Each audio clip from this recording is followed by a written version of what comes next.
Bienvenidos a una experiencia educativa. Conoce, aprende y evoluciona. Sabiduría Popular con Ramón Albuquerque. Bienvenidos a Sabiduría Popular, el espacio donde la historia, la cultura y el conocimiento se entrelazan para ofrecerte una visión profunda de los temas que impactan nuestro mundo. Nos sumergimos en el universo literario y periodístico de Gabriel García Márquez, el Nobel de Literatura que supo capturar el alma de América Latina y sus complejidades más allá de sus novelas. Gabo también fue un agudo observador de la realidad geopolítica de su tiempo.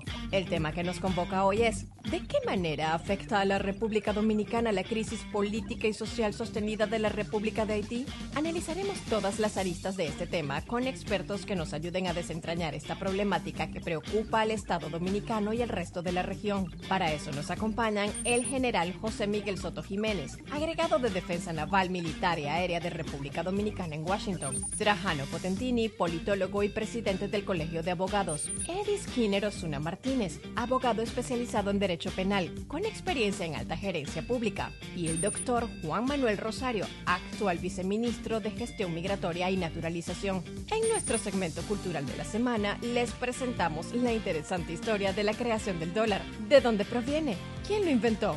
¿Cómo se llamaba? Y en Por si te interesa, te contaremos todo sobre la imprenta, ese invento que revolucionó el conocimiento y la comunicación, transformando para siempre la historia de la humanidad. Acompáñanos en esta nueva entrega de Sabiduría Popular, donde el conocimiento es poder y la historia nuestra mejor maestra.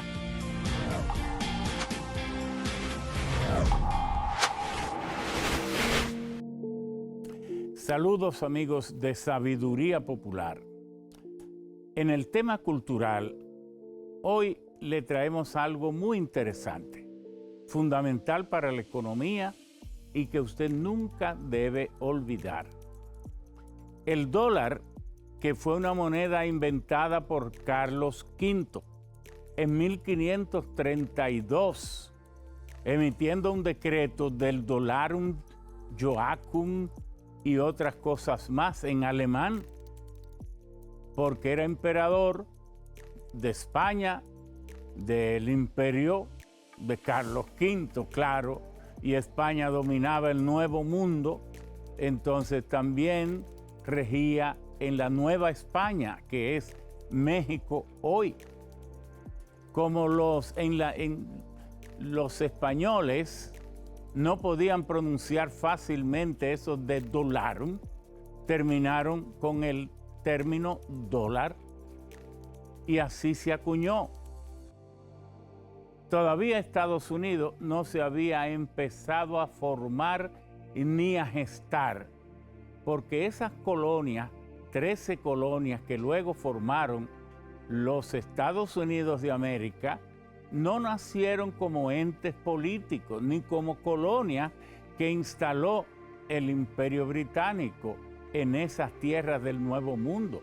No, fueron empresas que grupos de británicos o ingleses que huían de la represión del imperio porque ellos habían creado un movimiento de contrarreforma a la reforma anglicana.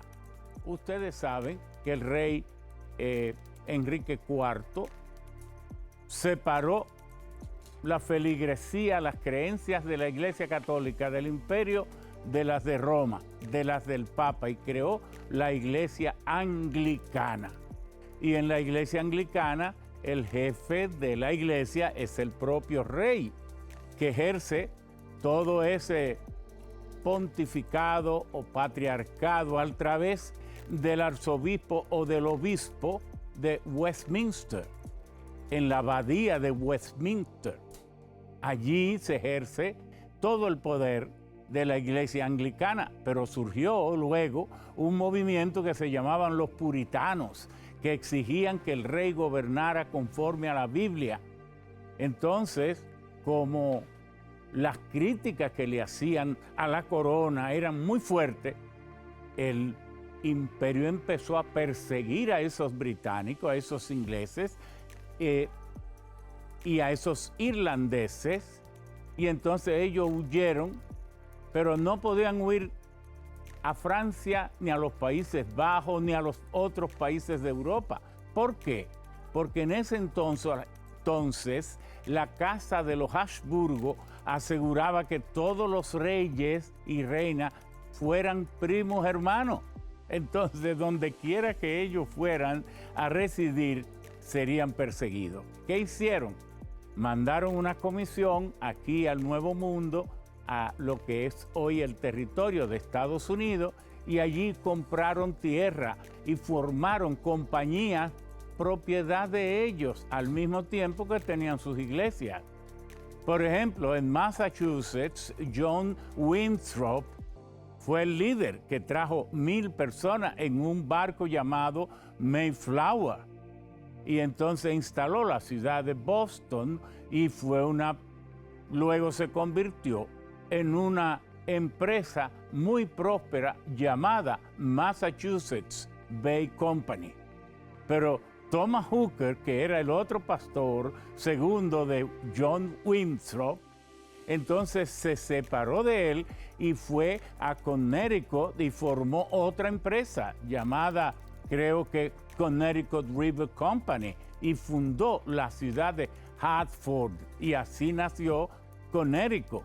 Otro se fue, Roger Williams, que también era un pastor al servicio de John Winthrop, y entonces fue y formó Plantation, Providence, y así nació Rhode Island.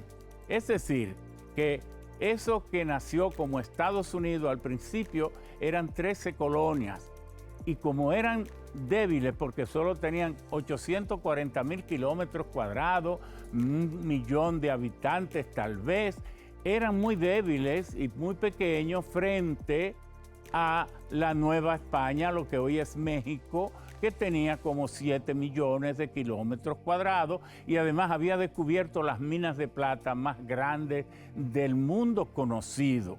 Y por eso Carlos V le creó el dólar.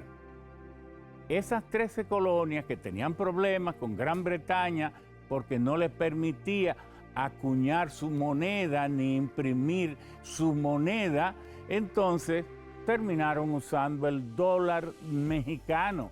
Fíjense cómo usted creería a lo mejor que el dólar es de Estados Unidos, pero no. Originariamente nació como la moneda de México, de la Nueva España. Está pasando el tiempo, surgió entonces en 1789, fue cuando Estados Unidos tuvo su primer presidente, George Washington, y entonces siempre hubo grupos contrarios a que hubiera un banco central y tuvieran una moneda propia, pero necesitaban una moneda.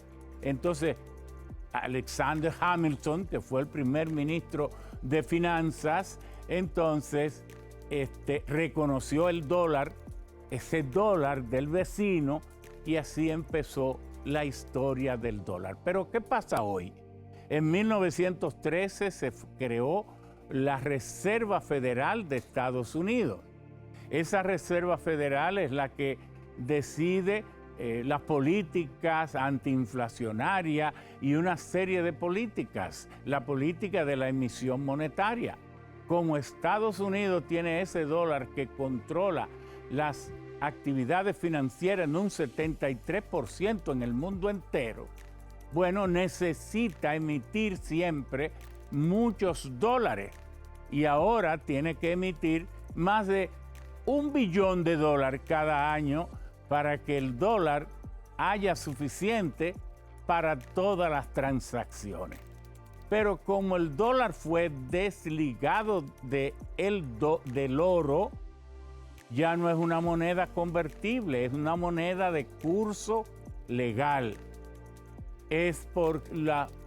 Apoya la pujanza financiera de Estados Unidos, el poder de Estados Unidos. Pero ¿qué ocurre? El dólar en sí no vale nada al ser de curso legal, pero la gente necesita el dólar. Imprimir un dólar vale solo 4 centavos, pero cuando la gente lo acepta, entonces vale 100 centavos. ¿Quién se apropia de los 96 centavos restante, el Departamento del Tesoro. Entonces aquí hemos descubierto algo impresionante, que siendo Estados Unidos el país más rico del mundo, el mundo pobre, usted mismo, nosotros, África, todos los países del mundo, de Asia, de Oceanía, terminan regalándole a Estados Unidos, al aceptarle su dólar, más de 1.000 millones, más de $1 billón. Porque si le aceptamos todas esas emisiones y el dólar no vale nada antes de ser emitido, ni cuando lo emiten porque no es convertible, solo vale cuando lo aceptamos en circulación. ¿Qué noticia esta? Que entre todos le regalamos a Estados Unidos más de $1 billón cada año. ¿No nota usted que a ellos como que no les duele darle 70.000 millones de dólares a Ucrania para guerra? O darle 20.000 a Israel, o hacer transacciones y por debajo a Rusia en el 1992 para que deshabilitara cerca de 2.000 ojivas nucleares, le transfirieron más de 30.000 millones de dólares. Es decir, ¿no nota usted que Estados Unidos como que juega con los dólares? Sí, es que le estamos regalando más de $1 billón cada año, sin darnos cuenta, a través del aumento de la masa monetaria para mantener activa la economía del mundo. ¿No cree usted que esta nota cultural es muy curiosa y que vale la pena? Bueno, esperamos que lo recuerde. Muchas gracias.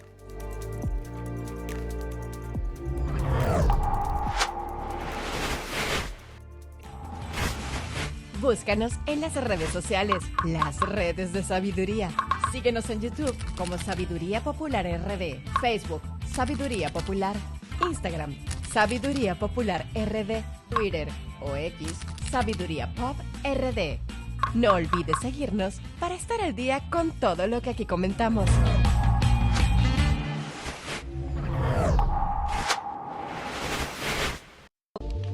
Por si te interesa.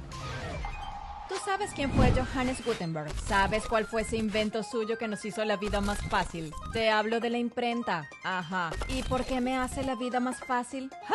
Imagínate que para reproducir textos o imágenes tuvieras que hacerlo a mano. Es en serio. Así se hacía antes que la imprenta existiera. Pero antes que el tío Gutenberg hiciera la suya, ya había una imprenta rudimentaria creada por los papás de los pollitos de los inventos, los chinos. En el siglo II, en la China imperial, a ellos se les ocurrió la silografía, o sea, una técnica de impresión con planchas de madera. Y ahora cuéntame, ¿qué hizo Gutenberg para que eso quedara obsoleto? El tipo, un sabelotodo por supuesto, en 1450 inventó moldes para cada letra, prellenos de hierro, y a eso le llamó tipos móviles. Esos tipos se alineaban para formar palabras y sujetados a un soporte se les ponía tinta, haciendo que fuera más sencillo reproducir textos cortos y libros completos. Entonces, pequeños saltamontes, está de más decir que esta genialidad cambió la historia, porque todo lo que no se había leído se imprimió para que todos los interesados en aprender lo hicieran. Además, aumentó considerablemente el nivel de alfabetización y se volvió tangible parte de la información importante de la época. Y eso, amiguitos,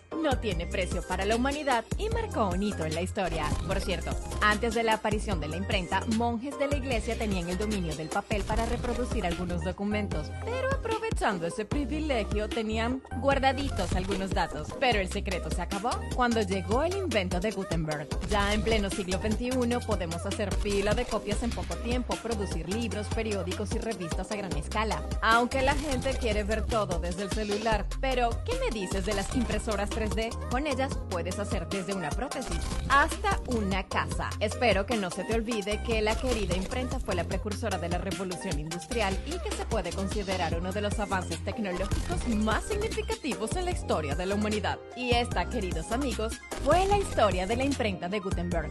Te la contamos por si te interesa.